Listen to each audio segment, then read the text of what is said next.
Somehow, Kylo Ren returned. Wait, no, we can't have that. Obviously, we can't have a Star Wars character who's dead return. Somehow Palpatine returned. Well, that's at least the opinion of Disney executives like CEO Bob Iger and Alan Bergman, co-chairman. Because according to Adam Driver, they are the reason, and seemingly the sole reason, we don't have a Kylo Ren movie. It's not as easy as I presumed. If you haven't heard the news, Adam Driver, who of course played Kylo Ren, just revealed that he and director Steven Soderbergh were working on a Kylo Ren movie, a Ben Solo movie. They had a script written, they had people on board from Lucasfilm like Kathleen Kennedy, like Dave Filoni. They were ready to go, but the Disney executives said no. And I think there's more behind this story breaking than first meets the eye. I think this could potentially be some kind of move from Adam Driver, from Steven Soderbergh, based on what they've said in this interview and the comments they've given to put pressure on Disney to make something like this. So I really want to take a closer look at that and talk about why Star Wars fans are so angry about this. This genuinely feels like another one of those missed opportunities from Disney, and that's especially the sentiment I'm seeing online. A lot of people saying, how can you bring back a character like Palpatine and not even explain how he came back Somehow. but then deny Adam Driver and director Steven Soderbergh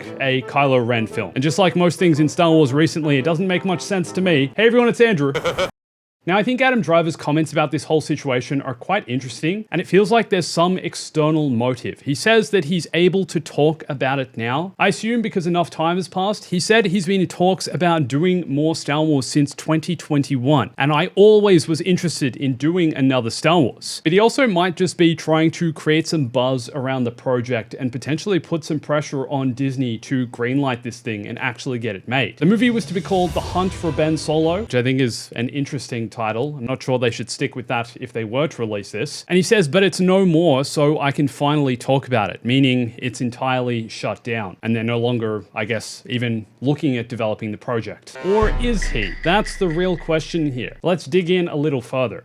I think it's quite telling that he specifically calls out a bunch of Lucasfilm and Disney staff by name. He talked about being approached by Kathleen Kennedy to work on something new, and that Steven Soderbergh put together a story which they pitched to Lucasfilm. Kathleen Kennedy was on board, Carrie Beck, vice president of Lucasfilm, was on board, and Dave Filoni was also interested. Adam Driver even goes as far to call it one of the coolest scripts he'd ever been a part of. He said they loved the idea, they totally understood our angle and why we were doing it, but then this next part's interesting. He specifically calls out the Disney executives. He says they took it to Bob Iger and Alan Bergman and they said no. They were the ones to say no to this thing, to shut it down. And seemingly because they didn't see how Ben Solo was alive, and that was that. That was that? So you're telling me that the Disney CEO is the one making the decisions of which characters live and which characters aren't alive anymore, and therefore they shouldn't develop more projects? But yet they're okay with doing stuff like Somehow Palpatine returned. And it's not only what all of Adam Driver specifically said that I think can be telling as to what they're trying to do here. We even have a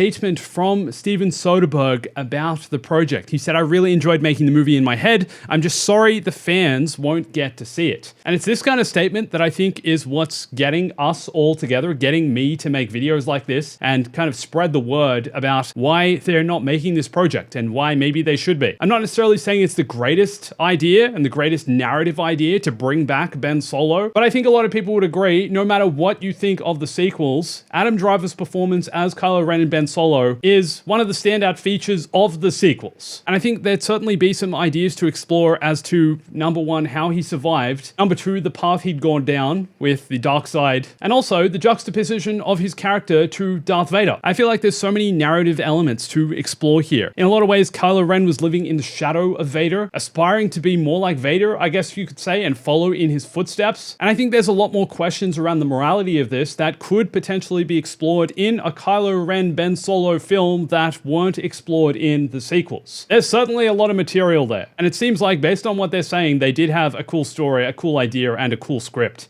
Not only this though, Adam Driver also talks about wanting to be judicial about how to spend money and be economical with it. Basically wanting to get it done as cheap as possible, but still obviously with great substance. He said they wanted to do it for less than most, but in the same spirit of what those movies are, which is handmade and character driven. He references Empire Strikes Back as being the template, being, in my opinion, the standard of what those movies were. And these kind of statements in an interview like this is almost him trying to twist the arm of Disney, being like, hey, make this movie for me. It's not necessarily going to cost you too much. Take the risk. What have you got to lose? Everything! People are also comparing this to Ryan Reynolds admitting to leaking the Deadpool test footage years and years ago, which is eventually what got the audience interested in a Deadpool movie, which is why we now have the Deadpool saga. It's essentially these actors trying to show that there is interest for a project like this. And the fact the same thing is happening right now with the Kylo Ren movie, so many people are talking about it, so many people are upset that it's not happening, means that Adam Driver making these comments public, making it known that there was a cancelled Kylo Ren movie, that they have a script, and it's just up to Disney to say yes, I think it's a clear sign that he's trying to send a message here. He's trying to get Disney on his side and be like, hey, just can we make this movie, please? The fans want to see it. I want to do it. We've got the script. Let's just do it. Do it.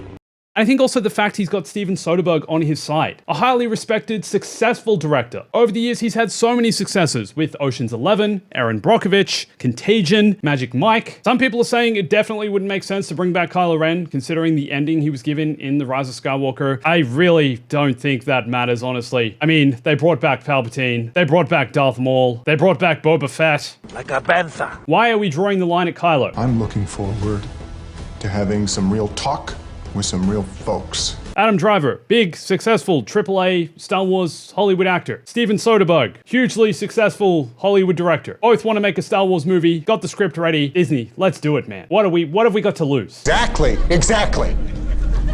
So let's talk about how they would bring Ben Solo back, because in a lot of ways, I think he is kind of easier to revive than a character like Palpatine. And I think in some way they would need to also include Rey in this movie, even if it was only briefly. I feel like the best idea would be that because Ben Solo gave Rey his life energy at the end of Rise of Skywalker, he exists somewhere within Rey. So I guess could be reborn from her somehow. Midi-chlorians, who knows, man. He could also potentially come back as a Force ghost and then somehow also be reborn, be given a new life. I've always held the opinion that Ben Solo should have survived at the end of Rise of Skywalker, potentially instead of Rey. I like the idea of him having to live with the guilt of what he's done. Live with the guilt of having gone down the dark side of the Force and the consequences of that. Rey dying in the end, potentially. But we all know Disney can't kill the Disney princess, which is potentially why we got the ending we did. And yes, it would have been a much darker ending if Ben Solo were to survive. I really learned a lot, and people are gonna love the new me. But we can always have hope. Clearly Adam Driver and Steven Soderbergh do. And I especially like the fact they've referenced wanting to make it a character-driven story. Like I said, I think Kylo's character, Ben's character, is infinitely one of the most interesting characters from the sequel trilogy. Who he is, his bloodline, what he's had to go through, the decisions he's made, going down the dark side, it not living up to the expectation of what he thought it would be, him not necessarily being respected, the anger, the frustration. There's so much to play with there. And I think it's also interesting how everyone is kind of turning their frustration towards Bob Iger, the CEO of Disney. People now saying he is the real problem and the real decision maker behind the direction of Star Wars, why we are where we are now, which is, I don't know, man, where are we? Good shot, baby. Isn't it strange that the CEO of the company is the one making the decisions about which characters have to stay dead? I mean, is that based on sales projections? They don't think they're going to be able to sell enough Kylo Ren action figures or something like that? That seems absurd. And if I'm honest, this project kind of sounds cooler and more interesting than a lot of the other movies and series that are being made at the moment. So can you all do me a favor and leave a comment if you'd also like to see this movie get made, if you want to see the Ben Solo movie? And also I'd love to hear your story ideas. How do they bring Ben Solo back? What's the movie about? Let me know in the comments. Don't forget to subscribe, watch this video for more of me, and thanks for watching this. Always remember, Stay bombastic.